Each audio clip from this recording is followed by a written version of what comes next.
Assalamualaikum warahmatullahi wabarakatuh. Iki ngaji santai-santai napa muhasabah. Muhasabah itu kalau Kiai Jawa maknani itu ngoreksi diri sendiri. Jadi menghitung diri sendiri. Ini pas bidang yang saya tekuni tadi karena Habib Ahmad yang minta kemarin sama ibu siapa dari Indonesian Power itu. Ibu Lia, saya turutin sekaligus saya sambil belajar terus tentang muhasabah. Dalam konteks Indonesia, muhasabah itu sudah jadi perilaku ya. Karena dulu orang tua saya, guru-guru saya kalau ngandani itu, bayangkan kalau kamu jadi dia. Jadi misalnya kita mentang-mentang atasan, otoriter sama bawahan. Bayangkan kalau kamu jadi yang bawahan itu kayak apa? Laukun tamakanah, kalau orang Arab bilang, bayangkan kalau kamu di posisi dia. Makanya guyonannya orang-orang Indonesia itu kan orang ngaramkan judi gitu, bareng dikasih tahu. Tapi yang menang anak jenengan, alhamdulillah. Ternyata ngaramkan itu karena ada anaknya. Kalau anaknya yang menang ya seneng. Meskipun itu guyonan, tapi saya punya padanan itu dalam kitab hikam. Nabi Ibrahim itu Khalilur Rahman, tentu bencinya minta ampun sama yang namanya maksiat. Suatu saat beliau diterbangkan di alam malakut. Itu kalau di hikam saya halaman 15 juga. Saya masih ingat betul. Mungkin kalau Anda beda halaman karena beda cetakan. Setelah diterbangkan di alam malakut, diperlihatkan sama Allah, ada orang pezina, ada orang syaribul khomri, ada orang mabuk, ada orang macam-macam. Allah tanya sama Nabi Ibrahim, bagaimana pendapat kamu Ibrahim tentang mereka yang maksiat? Kata Nabi Ibrahim, ya Allah, habisi saja mereka. Mereka hidup di bumi engkau, makan rezeki engkau, kemudian mereka tidak taat sama engkau. Singkat cerita, di fase itu, saya ulang lagi, di fase itu Allah nurutin sampai sekian peristiwa, mungkin 3 atau 4. Sudah setelah sekian tahun Nabi Ibrahim lupa peristiwa itu, kemudian beliau diminta menyembelih anaknya. Ini versi kitab hikam. Memang versinya banyak tentang kenapa Nabi Ibrahim disuruh menyembelih anaknya. Ketika mau menyembelih anaknya, Nabi Ibrahim ragu. Wa samratu fuadi, anak saya ini buah hati saya, kenapa engkau suruh menyembelih? Terus kata Allah, apa kamu tidak ingat ketika kamu saya angkat di alam malakut, kemudian kamu usul bunuh-bunuh, saya tidak mempertimbangkan usul Anda, tapi kenapa sekarang saya merintahkan kamu mikir gitu? Terus ya karena ini anak saya ya Allah. Terus kata Allah, rumang samu wong sumbukan mata ini gak gawean kau sing gawe kowe enak wae usul mata ini. Sebenarnya saya yang bikin, kemudian Anda enak aja usul membunuh. Semenjak itu Nabi Ibrahim itu di eranya itu asfaqun nas, orang paling sayang sama manusia. Karena kadang kita keras itu ya kebetulan itu tidak anak kita, tidak keluarga kita. Cara orang Jawa itu kan gitu ya, kalau ada perempuan terus macak yang macam-macam pakai sepeda motor cowok terus wah itu luput suwuk, semoga-moga gini. Tapi setelah dikasih tahu niku ponakane jenengan, semoga-moga selamat. Jadi jangan-jangan kemarin ahli ma'asi itu kebetulan itu tidak keluarga kita. Kalau keluarga kita yang pernah salah pada kita, semangat kita mintakan maaf. Jangan-jangan kita didikte hukum sosial gitu. Jadi orang yang salah kebetulan itu orang yang menservis kita, atau keluarga kita, atau orang dekat kita. Jangan-jangan semangat kita mintakan ampun. Tapi kalau sama orang lain kebetulan musuh kita, kita semangatnya minta itu kena azab. Nah ini yang nggak boleh dalam Islam. Islam mengajarkan niru Rasulullah SAW, Nabi itu rahmatal lil alamin. Bahkan kemarin saya ngaji virtual sama beberapa habaib, ada Habib Ali Al-Jufri dari Mesir, ya. Ada Habib Alwi dari Kuitang, ada Habib Nabil Al-Musawa. Dari sekian habaib itu saya masih ingat diantaranya yang didawuhkan rahmatan lil alamin itu ketika Nabi adzahu qaumuh, disakiti oleh kaumnya, dan itu mereka masih kafir semua. Itu mereka dapat doanya Nabi, Allahumma hdi qaumi fa innahum la ya'lamun. Kayak apa baiknya Nabi, orang yang menyakiti, yang melukai ya, tapi Nabi masih berdoa Allahumma hdi qaumi fa innahum la ya'lamun. Sayyidina Umar dapat doanya Nabi itu ya khina kana kafiran, ketika masih kafir didoakan Allahumma izzal Islam bi Umar. Itu ketika masih kafir. Itu pelajaran bagi kita bahwa yang sedang tidak cocok pun itu berdapat doa kita. Ya doa supaya kondisi kita baik. hari tambah baik. Karena agama ini saya berkali-kali bilang limangka nayarjuwa hawal yawmal akhir. Agama ini diperuntukkan bagi yang selalu punya harapan pada Allah Subhanahu wa taala. Saya cerita muhasabah ini tentang hubungan kita dengan Allah. Di Indonesia itu banyak orang fasik, banyak orang nakal. Ya di mana-mana orang nakal itu ya mayoritas, wa aksaruhum fasikun. Tapi berkahnya harapan. Mungkin saya kira nakal sok benda, mungkin saya kira sholat sok ben sholat, mungkin sekarang belum sakhok, belum dermawan, suatu saat dermawan. Barokahnya itu kefasikan ini dianggap sementara, sedang fasik, sedang tidak benar. Karena kiai-kiai kita, para guru-guru kita, para habaib utamanya itu mesti bilang semoga husnul khotimah. Nah barokahnya doa itu semoga husnul khotimah itu menjadikan satu pola sosial. Yang sedang fasik ini masih diharapkan jadi lebih baik, jadi lebih, sehingga kita tidak ngambil sikap ekstrim yang ingin menghabisi atau ingin mengadili, tidak, karena selalu kita punya harapan. Dan agama ini limangka nerjuwa hawal yawm. Bayangkan dulu kalau yang nakal itu anak kamu, pasti kamu nggak ingin kan langsung dapat azab, dapat apa. Padahal kita semua jadi tokoh ini abul kulli, bapak dari semuanya. Sehingga ketika Rasulullah SAW jalan-jalan kemudian melihat perempuan sedang menyalakan api. Kalau apinya mati ditiup, anaknya dijauhkan. Nanti kalau sudah jauh dari api, anaknya digendong lagi. Terus kata Rasulullah, matur ke semua sahabat, ara'aitum anna hadhihi tarihatan waladaha 'alan nar. Apa kamu berpendapat bahwa perempuan ini akan melemparkan anaknya ke neraka? Tidak ya Rasulullah, tidak akan seorang ibu melemparkan anaknya ke api. Terus kata Rasulullah, Allahu arhamu min hadhihi biwaladiha. Allah lebih rahman, lebih rahim dibanding orang tua ini kepada anaknya. Ini yang harus kita kenalkan terus, kita kampanyakan terus, supaya orang hubungannya dengan Allah itu nyaman, asik. Sehingga dengan demikian selalu ada harapan bahwa yang sedang nakal ini suatu saat tobat. Kita tidak boleh menghukumi pasti begini, pasti gini, itu tidak wilayah kita. Itu juga yang dicontohkan Rasulullah SAW. Secara lahir Nabi itu nggak berkenan sama Wahsy, karena Wahsy itu salahnya salah fatal, karena membunuh ahabban nasi ila Rasulillah, yaitu membunuh Sayyid Hamzah. Jadi ketika Wahsy tobat, Nabi itu terima tobatnya. Dan ketika beliau dengan basariahnya agak siap ketemu Wahsy karena harus ingat Sayyid Hamzah, basariahnya diturutin. Oke, kamu iman, saya turutin, tapi jangan sering ketemu saya, karena kalau ketemu kamu saya masih ingat sama paman saya Sayyid Hamzah. Kita bisa ngelola seperti itu. Kita tidak cocok sama orang, bagaimanapun mereka umat Rasulullah SAW, kita tetap mencintai mereka. Misalnya kalau beda agama, mereka sama-sama orang Indonesia, kita mencintai mereka atas nama warga Indonesia. Tapi kalau misalnya potongannya ora cocok, beda kultur, bawaannya itu mangkel no coro Jawa, ya bisa diilmoni, jangan ketemu. Sudah tidak cocok, ingin ketemu nyari solusi, roh ini tok seneng itu kan ya repot gitu. Ya sudah, kalau gak mati cocok ya jangan sering ketemu. Dan itu kita bisa memanage seperti itu tuh bisa. Saya berkali-kali cerita tentang Imam Syafi'i. Kalau dikasih tahu ya Imam Abu Abdillah, panggilannya Imam Syafi'i, tetangga anda ini ternyata banyak yang nggak senang anda. Jawabnya beliau senang. Ya bagus kalau nggak senang saya, anda utang saya kata. Jadi gara-gara saman seneng aku ngatur aku ini kan. Dan mungkin saman rasa seneng kan ya enak.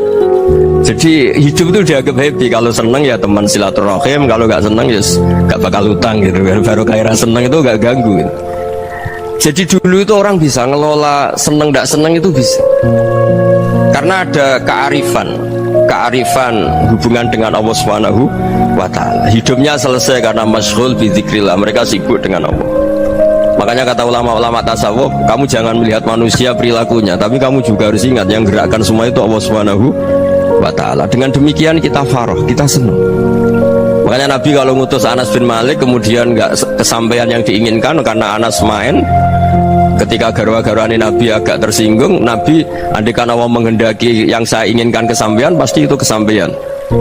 Jadi dianggap kegagalan Anas gak manggil yang dituju Nabi itu ya kersane Allah, ya enteng saja. Sayyidina Ali lebih parah lagi yang dialamin. Itu dalam beliau kalau dipanggil tuh gak cepet-cepet ke sana. Ketika ditanya, kenapa kamu tak panggil gak cepet ke saya? Amin tuh ukubatak, karena aku tahu kau orang baik itu pemaaf. Jadi makanya orang-orang soleh dulu itu bodoh itu. Makanya sekarang kalau ada orang bodoh itu mesti dibidik orang soleh. Kalau orang-orang soleh itu kakean husnudzon lagi sering dibodohin. Abdullah bin Umar itu masyhur itu. Kalau ada budaknya sering sholat, sergap sholat itu dimerdekakan. Akhirnya nggak sholat pun pura-pura sholat. Akhirnya juga dimerdekakan. Ketika ditanya kenapa engkau merdekakan, padahal mereka sholatnya menipu engkau, kata pembisik-pembisik itu. Man khoda'ana lillah in khoda'na lah. Dia nipu atas nama Allah, berarti saat tertipu juga atas nama Allah, gak masalah dong, semuanya demi Allah Subhanahu wa ta'ala. Jadi ketika kita ketemu mensifati Allah Ta'ala itu ghafir, Allah pemaaf. Jangan kamu nggak fair untuk diri kamu nyifati Allah ghafir, pada orang lain Allah kamu sifati syadidul iqab. Jadi Allah kamu atur kayak MC tadi ngatur saya. Jadi Allah itu apa? Kalau pada saya ghafir, kalau pada musuh saya syadidul iqab. Nah, itu tidak fair. Kalau Anda punya harapan kepada Allah karena Allah Rahman Rahim, Allah ghafir, sebenarnya Allah pada musuh kita ya bisa saja Allah ghafir, bisa saja Allah Rahman Rahim. Sehingga kita melihat orang lain yang kita tidak cocok itu ya enteng saja. Itu min ummati Rasulillah sing tanaluhu syafa'atu, tanaluhu sa'atu rahmati, tanaluhu fair. Jangan dengan kita kayak mesti dapat rahmat, jangan orang lain kayak Allah pasti syadidul iqab, itu tidak boleh. Sehingga ketika ada orang Badui, singkat cerita orang Badui ini kencing di masjid, semua sahabat membentak dia, yang nggak bentak hanya Nabi tok. Saking mangkalnya orang ini karena semua sahabat bentak kecuali Nabi. Setelah dibenarin Nabi, terus Nabi nyuruh sobu ali dhanuban min ma'in. Setelah disucikan masjid itu, dia berdoa keras sekali. Allahumma arhamni wa Muhammadan wa la tarham ma'ana ahadan. Ya Allah, yang berhak dapat rahmatmu hanya saya dan Nabi Muhammad, yang lainnya jangan gitu. Karena yang lainnya tuh jengkelin, gitu aja saya salah dimarah-marahin gitu. Jadi kalau kamu doa terbatas ya kayak orang Bedui ini, kayak orang Arabi. Apa kata Nabi? Laqad tahajjarta wasi'an. Allah yang rahmatnya luas menjadi kamu sempitkan karena kamu mau atur Allah hanya rahman pada Indonesian Power, pada NU, pada kita, yang orang lain nggak perlu dapat. Itu kan kasihan Islam, karena Islam terus nggak dimiliki semua orang, Allah nggak dimiliki semua orang, Rasulullah nggak dimiliki semua orang, karena di NU, di ormas tertentu, di nggak boleh seperti itu, nggak boleh takhasyar tawasian, kata Nabi, nggak boleh mempersempit zat yang rahmatnya itu luas. Ini semoga etika ini kita pakai di Indonesia. Yang sedang fase kita harapkan lebih baik, yang sedang nggak dapat hidayah kita doakan dapat apa? Hidayah. Masyhur kan, makanya tadi saya mohon sama Habib Ali supaya Habib Ahmad supaya tetap makhlul qiyam, tabaruk sama Habib Ali. Di antara doa-doa di Simtud Duror masyhur itu antuqabilal mudhniba minnah fil ghufran wal musi'a bil ihsan. Jadi harapannya para habaib, para orang-orang baik dulu ya, semoga yang dosa itu dimaafkan, yang sedang salah dibuka, bikin lebih baik. Nabi itu tugasnya juga gitu, wastaghfir li dzambika walil mu'minina wal mu'minat. Nabi itu tugasnya juga memintakan ampun yang sedang salah. Nah, ini cobalah jadi etika kita, muhasabah kita. Jadi muhasabah itu cara berpikir kita set, kita pikir ulang. Ternyata semangatnya seorang Nabi itu wastaghfir li dzambika walil mu'minun. Semangatnya itu memintakan ampun. Orang ahli tafsir tahu semua kalau Nabi itu tidak mungkin dosa. Jadi itu khitabun lin Nabi wa urida bihi ummatu, itu khitab Nabi, tapi yang dimaksud itu umatnya, karena Nabi tidak akan mengalami dzambun, tidak akan mengalami dosa. Sekarang enggak, kadang-kadang kita ini kalau orang lain salah itu semangat. Kalau di perusahaan ada teman salah, apalagi pimpinan salah itu seneng, barokahnya salah bisa ganti kan gitu. Jadi kalau mungkin di dunia tokoh juga gitu, barokahnya ada tokoh salah, kita yang jadi populer sendiri, tidak boleh seperti itu. Kita harus salimus sodri ijami ilmu muslimin. Jadi ini harus dilatih. Saya tadi matur sama Habib Ahmad, latihan kita jadi hidup. Nabi itu kalau resep jadi wali itu kata Nabi gampang. Kata Nabi, kalau kamu ingin disenangin Allah, ya sudah, kalau kamu asbahta wa amseta gini-gini, perasaan kamu, kata Nabi, jangan punya perasaan ghil sama orang muslimin. Itu sudah, wadzalika min sunnati. Makanya Nabi ngendikan la yablughni ahadun an ahadin syai'an. Ada yang baca la yuballighni ahadun an ahadin syai'an. Seseorang jangan melaporkan ke saya tentang salahnya yang lain. Fa inni akhruju ilaikum wa ana salimus sodri, karena saya ingin ketemu sampean semua dalam keadaan salimus sodri, tidak punya perasaan apa-apa. Karena kalau nurutin membisik, nurutin informasi itu ya repot, karena orang pasti sepihak. Ada kiai yang top datang ke kampung-kampung ning desa-desa. Kata yang seneng itu punya akhlak. Oh itu bagus orang besar datang ke kampung-kampung. Kata yang nggak seneng, oh itu jobnya kiai kecil kok diambil, itu kan ya kasihan itu kan sudut pandang. Makanya saya sering bilang akal kita ini cukup untuk mentasdik Rasulullah Shallallahu Alaihi Wasallam. Meskipun perasaan kita kadang orang Jawa itu beda. Saya berkali-kali bilang sama peneliti dari Jogja, kenapa sih Gus para nabi itu kok poligami istrinya banyak? Nabi Dawud katanya itu berapa? Nabi Sulaiman malah jumlahnya agak terbatas ini. Nabi Muhammad itu paling sedikit. Saya tanya gini, perempuan itu orang lemah, jadi kalau nolong orang satu gimana baik, kalau nolong orang dua ya lebih baik, ya sudah kira-kira seperti itu. Paling tidak akal kita masih tahu kalau orang baik itu kan mesti baik, nolong orang satu baik, nolong orang dua ya lebih baik, nolong orang tiga lebih baik. Tapi kalau kamu orang nggak baik, satu saja kamu terlantarin, kamu miskinkan, kamu ya tinggal diukur kan. Kalau orang baik nambah baik, tapi kalau orang buruk tambah buruk. Nah itu akal kita bisa menganalisis kenapa sih nikah itu ada yang poligami, ada yang enggak. Sudah ukur saja diri kamu. Misalnya kayak saya elek keriting, rabi terus, memperbanyak wong elek, orang perilaku netok raine dadi elek kabeh gitu. Tapi nak kowe ku ganteng, alim, ganteng, sugih, anaknya ganteng-ganteng, berhubung ke soleh ahli swarga kabeh, mertua yo bangga karena karir kamu meyakinkan. Ini mertua kamu aja gak bangga mau nambah. Ipar gak bangga, mertua gak bangga, desa kamu yang kamu wayai juga gak. Beda dengan Nabi ketika nikah Juwairiyah itu gak ada pernikahan sebarokah Nabi dengan Juwairiyah. Itu Azharu Rasulillah. Di situ habis perang banyak tawanan, gara-gara jadi besanya Nabi langsung dibebaskan semua karena Azharu Rasulillah. Sekarang besanya Kanjeng Nabi. Dulu Abu Sufyan memanggilnya bukan main sama Nabi, gara-gara putrinya dinikah terus langsung jadi.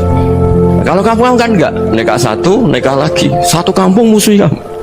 Karena istri pertama ya cemburu, yang kedua agak bangga. Wah itu selesai itu di dunia wal akhirah. Maksud saya nganalisis Islam itu harus pakai akal. Dan akal yang dipakai, ini saya bawa ke kitab Ihya, adalah pikiran-pikiran para ulama.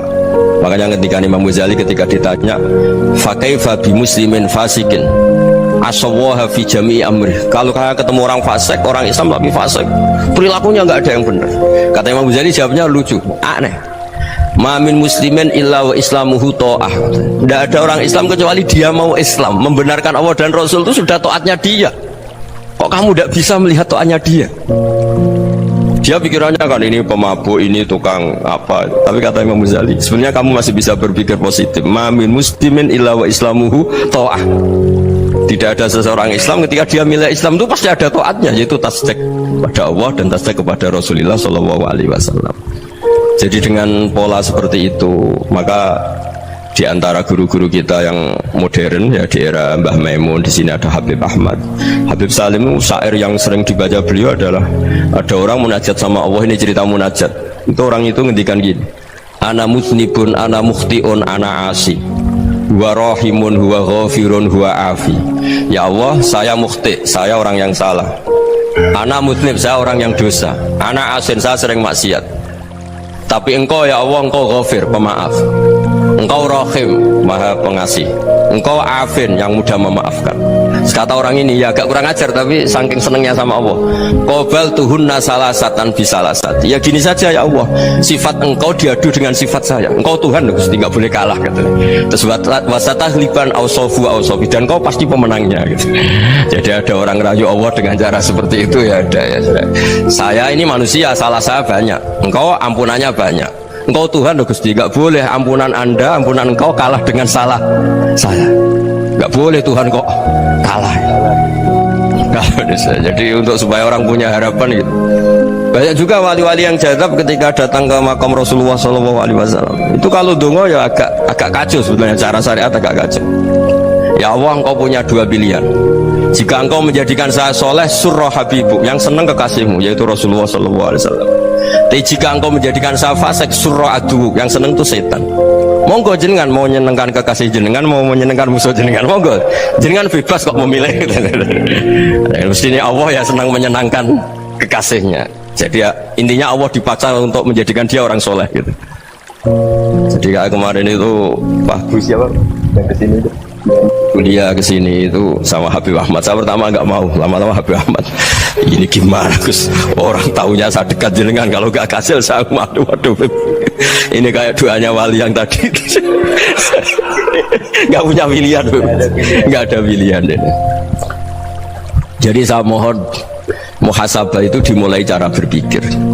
Makanya di sini sebetulnya tag ini supaya dapat barokahnya Ihya. Ini kitab yang disenangi para habaib, para ulama. Sebetulnya tag di muhasabah itu redaksinya gini ya, yang lengkap. Hasibu anfusakum qabla an tuhasabu wa zinuha qabla an tuzanu wa tahayya'u lil ardil akbar. Jadi ada kata wazinu, jadi ukur. Perilaku Anda ini diukur, ditakar. Misalnya kita sebagai suami kan ya punya hal-hal yang kita tidak ideal. Corong Jawa mesti pesek, cara rezeki ya pas-pasan ya. Dan kita juga kalau makanya agak boleh tanya istri begini, apa saya cinta pertama Anda? Pasti ada kecewa. Orang jadi istri hanya korban terakhir itu. Sudah. Karena orang kalau ngelamar kemana-mana gak jadi, yang jadi istri itu pasti korban terakhir itu. Jarang istri pilihan pertama, jarang. Ayo semua yang nikah. Rata-rata itu pilihan Anda pertama Pak, dari sekian ditolak di mana-mana terus. Ya perempuan terakhir. Kamu juga korban terakhir. Itu wali-wali dulu kalau ngandani kita itu sederhana. Antal ini masyhur diceritakan Habib Zain bin Semit dalam kitab Al-Manhajus Sawi. Antalam tajid min nafsika kullama turid. Fa kaifa turidu min ghairika kullama turid. Kamu yang ingin ideal saja, kamu tidak menemukan pada diri kamu untuk menjadi ideal. Kamu kan ingin ganteng, ingin punya uang banyak, ingin perilaku Anda sempurna. Anda saja yang punya keinginan tidak bisa mewujudkan keinginan Anda sendiri.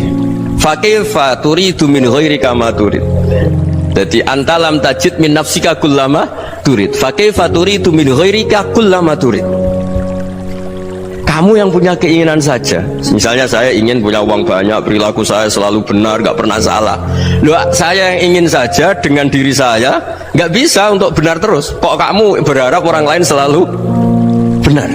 Jadi antalam tajid ya sama. Kalau kamu menuntut istri kamu itu ramah, neriman, apa kamu neriman sama wajah istri Anda gitu? Engkau ya pola neng dindi jajaki sana jajaki sini, kamu sendiri tidak tahu apa. Jadi itu nasihat yang luar biasa. Antalam tajid min nafsika kullama turid, fa kaifa turidu min ghairika kullama turid. Kamu mau menghormati semua orang? Tidak mau kan? Kemudian Anda berharap semua orang menghormati kamu. Tidak ingin kan orang lain semua menghujat kamu, sementara kamu enak aja menghujat orang lain. Makanya Rasulullah SAW luar biasa ketika bikin kaidah sosial, apa la yu'minu ahadukum hatta yuhibba li akhihi ma yuhibbu li nafsi. Jadi kalau ukuran iman itu sederhana. Kalau sesuatu itu baik, nyaman bagi Anda ya bayangkan itu pada teman Anda. Misalnya Anda bangun tidur sudah acak-acakan, nggak punya uang, utang jatuh tempo, kan nggak ingin ketemu orang.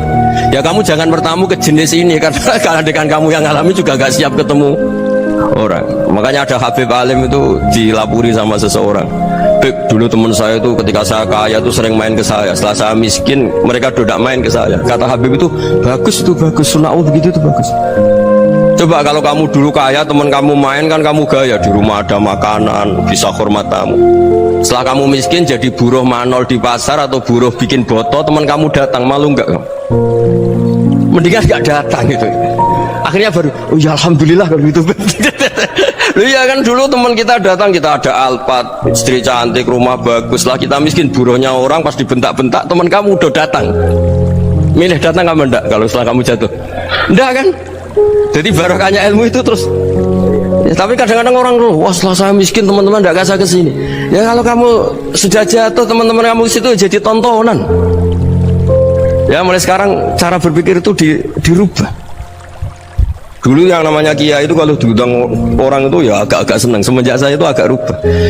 Ngundang kiai, ngatur kiai itu tak haram-haramkan ya ada lumayan lah, sekarang itu sudah mulai agak beretika. Dulu itu ngundang tuh tanggalnya ditentukan, jamnya ditentukan, nggak mikir apa kiai saat itu nganggur, enggak punya wadifah, enggak. Dia milih tanggal yang dia nganggur, nggak mikir pas itu kiainya nganggur apa, enggak. Ya saya hanya cerita aja, kamu tersinggung ya monggo, boten ya monggo itu kan. Jadi saya mohon supaya tadi saya juga matur ke Habib Ahmad. Jadi untuk orang merasa ikut sunnah Rasul itu gampang sekali kata Sayyid Muhammad. Dulu Nabi berpakaian ala daerahnya. Kalau mikot ya pakai mikotu baladi. Karena Nabi orang Medina dan beliau berdomisili di Medina, ya misalnya mikotnya dari Bir Ali misalnya. Tapi kalau anda orang kawasan Tanim mau umrah ya dari Tanim, misalnya kawasan Jirona ya dari Jirona. Artinya apa? Kamu ngambil mikot karena Nabi mikot misalnya dari Bir Ali, bukan berarti kamu harus seperti Nabi di Bir Ali. Kamu orang Mekah misalnya, kamu orang Tanim, orang ya harus dari mikot apa? Baladi. Sama, makanya di fikih-fikih itu kalau tahnik anak Nabi orang Arab, halawiyatnya kurma ya kurma. Kalau orang Jawa sedegan, semua bodoh-bodoh. Ya bodoh-bodoh manis. Jadi ini tabaruk sama Sayyid Muhammad, ini ada murid beliau Habib Ahmad, saya baca supaya orang itu merasa ikut Nabi itu gampang sekali. Ini saya baca di halaman tadi disaksikan Habib Ahmad 433 di kitab apa begini? Manhajus Salaf fi Fahmin Nusus. Itu kata Sayyid Muhammad, wa kanat sunnatu Rasulillah annahu yat'amu ma yajiduhu fi ardi wa yalbasu ma yajidu wa yarkabu ma yajidu mimma abahu Allah ta'ala. Faman istamala ma yajiduhu fi ardi fa huwa al-muttabi' lis-sunnah. Kama annahu hajjal baita min madinati. Faman hajjal baita min madinati nafsihi fa huwa al-muttabi' lis-sunnah wa illam takun hadhil madinatu tilka. Jadi intinya misalnya Nabi dulu itu ngasih sodakoh kepada fakir miskin ya pakai dinar, dirham. Ya kalau orang misalnya sodakoh pakai rupiah ya sudah ikut sunnah Nabi. Jangan, Nabi pakai dinar loh, kamu kok pakai rupiah. Dulu dinarnya Nabi udah ada tulisannya Bank Indonesia, kamu ada tulisannya Bank. Ya tidak ada seperti itu. Ya jadi misalnya Nabi sodakoh pakai tamar atau pakai al-aqid, ya kita pakai beras, pakai apa, supaya orang tuh bahwa Rasulullah itu milik kafatal linnas, milik semuanya, sehingga merasa ikut sunnah Nabi itu ya semuanya. Makanya dulu Mbah Mun kalau motivasi saya supaya bombong, kalau orang Jawa bilang bombong, wong Jawa mesti ono wong alim. Beliau menyontohkan mas itu Mbah Fadol, Senori, Mbah Ihsan Jambes, itu bisa ngarang-ngarang kitab luar biasa, padahal beliau bukan orang Arab. Imam Sibawi itu orang Persia, Imam Ghazali orang Tus itu juga ikut Persia. Kata Imam Mun, wong sing ora Arab lah mesti untuk jatah alim, kata beliau, karena Nabi itu diutus kafatal linnas. Nanti kalau orang yang alim itu Arab tok, berarti tidak ada perwakilan dari Afrika, dari Asia Tenggara, dari mana-mana. Makanya karena Nabi statusnya itu kafatal linnas. Jadi kita harus bangga sebagai Muslim, sebagai orang Indonesia, karena misalnya Wali Kutub dulu terkenalnya hanya ada di Yaman, di mana, ternyata pernah ada juga di Indonesia, dan seperti Habib Abu Bakar Segaf Gresik. Jadi ya artinya kan tetap orang Indonesia, meskipun beliau zuriyah Rasul kan ya sudah orang apa? Orang Indonesia. Zuriyahnya Habib Ali Simtuduror sekarang di Solo. Jadi Indonesia juga dapat alawin banyak, dari Sadatin al-Alawin juga banyak. Jadi saya mohon barokahnya ngaji seperti ini, melihat orang lain tuh gampang. Bayangkan tuh kalau anak kamu, makanya Nabi nanti kalau nggak percaya lihat di Hikam nomor 15 di kitab saya. Di situ dijelaskan oleh Hikam, jangan-jangan semangat Anda pada orang yang maksiat, pada orang yang keliru supaya dihukum itu karena kebetulan itu udah anak Anda, itu udah keluarga Anda. Coba kalau itu keluarga. Makanya kalau saya guyonan di Jogja itu ada pembantu mecahkan piring terus dimarahi majikannya, saya mesti guyon gitu, pasti itu pembantunya tidak cantik. Kok bisa Gus? Andai kan cantik dan kamu senang mecahno piring satu, piring sewu ra iso ngamuk. Ternyata ngamuknya itu karena mecahkan piring apa karena plus tidak cantik? Coba jawab para lelaki nih. Kamu marah sama orang maksiat tuh karena maksiat, karena plus itu udah anak Anda. Bayangkan kalau itu anak Anda. Itu hebatnya Rasulullah SAW. Karena kita yang salah pun kadung umatnya, Nabi tetap ngasih fasilitas syafaati li ahlil kabair min ummati. Kayak apa baiknya Nabi? Udah ikut maksiat tapi ikut fasilitasi ngasih syafaat. Loh kalau li ahlil ibadah kan wajar, Nabi ketika ini syafaati li ahlil kabair min ummati. Ya karena tadi logika yang dibangun Rasulullah itu logika yang luar biasa. Kita semangat orang lain kena hukuman itu karena kita tidak punya ra'fah, tidak punya rahmah. Coba kalau Rasulullah yang bil mu'minina ra'ufur rahim, semangatnya itu mendoakan supaya tobat, mendoakan diampuni. Dan itu juga yang diperintahkan oleh Allah Subhanahu wa taala, wastaghfir li dzambika walil mu'minina wal mu'minat. Ya, semoga barokahnya ngaji ini, barokahnya Habib Ahmad, barokahnya Maulid Simtud Duror, barokahnya semua kitab madaih tiba berjanji semuanya, barokahnya Ikhya, barokahnya Said Muhammad, barokahnya guru kita semua Mbah Maimun, bapak saya. Kita ini ngikuti manhaj, ya, ngikuti apa? Manhaj. Saya sering didhawuhi Mbah Mun, kenapa ihdinas siratal mustaqim bukan siratoka, bukan jalan engkau ya Allah? Karena Allah itu nggak bisa kamu tiru. Allah itu tidak tidur, tidak makan, tidak kesel, tidak capek. Yang bisa ditiru itu siratal ladzina an'amta alaihim. Yang bisa ditiru manusia ya niru manusia. Karena Allah itu tidak bisa ditiru. Makanya ihdinas siratal mustaqim siratal ladzina. Dan niru siapa? Niru guru-guru kita. Termasuk niru cara pandang. Jadi misalnya ada orang awam di rumah itu hanya delok reng, delok tikus liwat, itu kan kayak nganggur. Ora tahajud malah mendelok reng. Melihatnya jangan gitu. Huwa tarokal ma'asiyah. Dia di rumahnya tidak dugem, tidak kemana-mana. Dia berarti malam itu tarkul ma'asi, tidak nyopet, tidak garong, tidak ke tempat maksiat. Susahnya apa sih husnudzon? Jadi jangan lihat huwa tarkut tahajud, huwa tarokat tahajud, wa taroka qiyamul lail. Oke ya, namanya orang begitu ya tidak tahajud, tidak qiyamul lail. Tapi susahnya apa sih kamu bilang huwa tarokal ma'asiyah? Dia juga meninggalkan maksiat, dan tarkul maksiat itu ibadah. Supaya orang tuh gampang lah husnudzon sama orang muslim. Ini orang mukmin, orang yang luar biasa. Di mata Allah itu orang yang luar biasa. Kayak tadi Imam Ghazali, kalau saya ketemu orang muslim kemudian dia tidak pernah baik, gimana? Kata Imam Ghazali, ma min muslimin illa wa islamuhu ta'ah. Tidak ada orang Islam ketika dia mentasdihkan Allah dan Rasulullah, berarti dia juga punya taat. Ya ini latihan saja, sing iso nglakoni Habib Ahmad kula namung cerita mawon. Kula cerita secara akademik, saya punya kitab, saya baca, dan alhamdulillah kita faham barokahnya para guru. Dan supaya terbiasalah sebaik-baiknya ibadah husnudzonni billah wa husnudzonni bil mu'minin. Soal tidak cocok ya diilmoni tadi ya, namanya nggak cocok ya jangan sering ketemu. Seperti Rasulullah SAW, beliau karena sangat mencintai Said Hamzah, ketemu orang yang pernah begitu sama Said Hamzah, ya beliau secara basyariah tidak siap. Tapi beliau secara cara bahasa sekarang, secara profesional, kalau beliau seorang nabi dan harus menerima tobatnya siapapun ya diterima. Saya meskipun dengan AB gak cocok karena dia begini-begini sama saya, tapi saya ingat dia sholat, dia baca sholawat, dia mencintai Rasulullah, ya kita hormat. Ya soal tidak cocok ya di manage tadi ya, zuruhiban tasdid khubban. Kalau tidak pati cocok ya jangan sering ketemu, bawaannya enak nanti. jadi ya semuanya itu diilmoni lah. Makanya ngendikane Ma'ruf Al-Qurhi ada yang baca Al-Kharki, mangqala fil yaumi salasa marrat wa marham umat Muhammad kutiba minal abdal. Karena semangat mencintai siapapun satu hari sering baca marham umat Muhammad, wa ma asli umat Muhammad, wa ma tajawaz an umati Muhammad, itu mesti kutiba minal abdal. Dia pasti termasuk wali abdal. Maksudnya semangat mencintai ya dilatih lah. Misalnya Indonesia Power atau PLN, andai kan tidak ada PLN tuh kayak apa? Orang nggak bisa ngaji, nggak bisa aktivitas. Ya barokahnya ada PLN, barokahnya jasanya. Kita sadar, tidak semua kebaikan kita ini memenuhi keinginan orang banyak. Gitu. Orang banyak ingin listrik, ingin saluran apa, dan itu kadang yang mewujudkan orang lain atau kelompok lain.